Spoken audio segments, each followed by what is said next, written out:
这是一具被分割成1314块的尸体，尸块碎肉被扔得满地都是。时间回到不久前，巡警正在屠宰场巡逻，中途突然传来同伴的呼喊声，顺着声音找过去，看到眼前的一幕，巡警立马被吓得亚麻呆住了。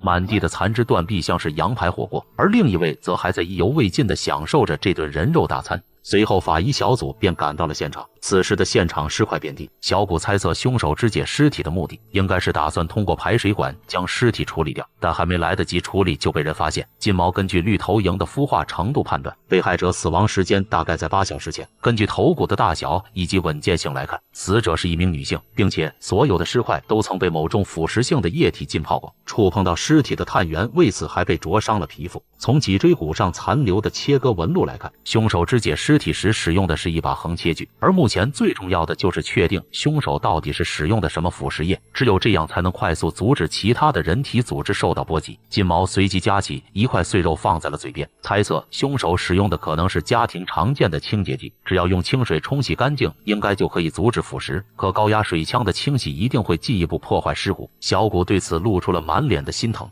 但仅存的人体组织已经岌岌可危，身为领导的卡米尔直接让金毛拿起了水枪。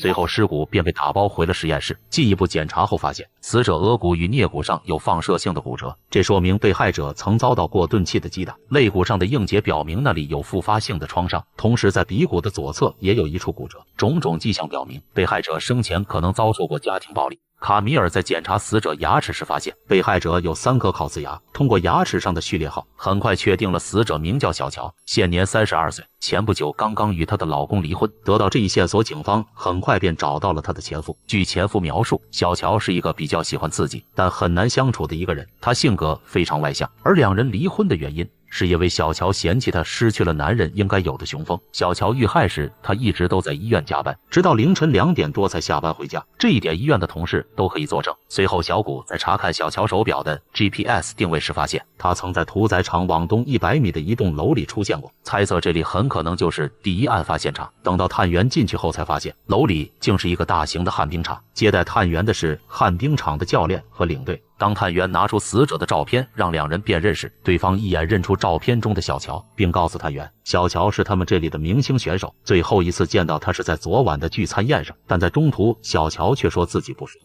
所以在聚餐还没结束时他就先行离开了。就在这时，探员注意到了领队头上的伤口，对此领队解释称，做他们这一行平时磕磕碰碰根本避免不了，受伤其实是很正常的事。由此小谷怀疑死者身上的骨折或许并不是由于家庭暴力造成的，而是在滑旱冰时所受的伤。就在这时，教练突然想到，昨晚的聚餐宴还有一位名叫阿克的队员没有参加，并且今天一天都没有看到他。紧接着探员根据教练提供的信息，很快便找到了阿克。对于昨晚没有参加聚会的事，阿克解释称，他近期准备报考理疗师，所以昨晚他一直都在夜校上课，根本没有作案时间，并且还建议探员应该去调查一下小乔的前夫，因为小乔放荡不羁的性格，所以他的作风一向非常开放，生活中不仅吸毒，而且还经常与不同的男人练习瑜伽，甚至为了寻求刺激，去前夫屋前的草地上与别的男人成长。以此怀疑会不会是前夫无意中看到二人的苟且之事，所以一气之下杀害了他。与此同时，实验室这边，实习生在检查尸骨时发现，死者远端耻骨上的锯齿形切口呈70度的角，与木锯造成的伤痕极其相似，并且在胸骨上还发现了死后造成的微裂纹的模糊痕迹，与死后心肺复苏术形成的裂纹基本一致。同时在股骨的两边还伴有死后造成的刀伤，造成受害者的股动脉被割断。这也就是说，凶手为死者做心肺复苏的目的，并不是为了抢救他，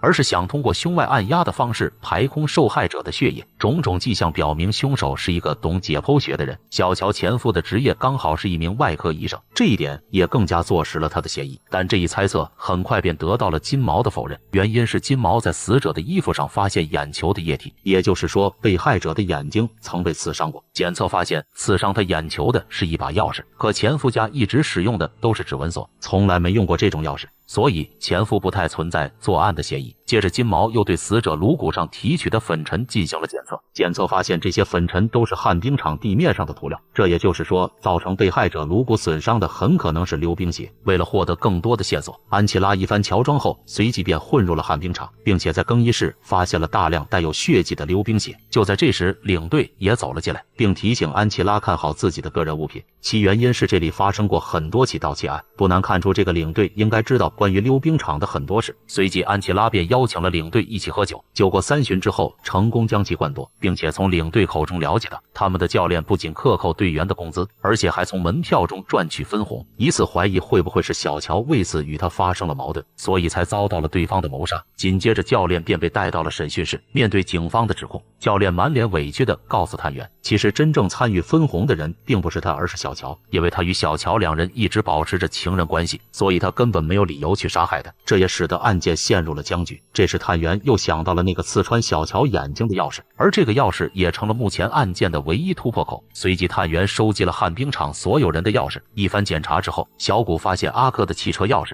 与造成小乔眼睛伤口的钥匙尺寸一致，但奇怪的是并没有从钥匙上发现血迹，很明显钥匙上的血迹已经被清理过了。为了验证这一猜测，小谷又对汽车的锁孔进行了检测，果然与探员猜测的一样，检测试剂的颜色马上变成了红色，由此确定了阿珂才是真正的凶手。面对眼前不可反驳的证据，阿珂最终也交代了自己的犯罪事实，并解释称自己这么做的目的其实都是为了大家的利益，因为自从小乔被害后，更衣室再也没有丢过东西，并且随之增多的还有大家的门票分红。可在场的所有队员并没有理会他的话，大家听后都纷纷转身离开了现场，毕竟所有的借口都不是杀人的理由。至此案件告破。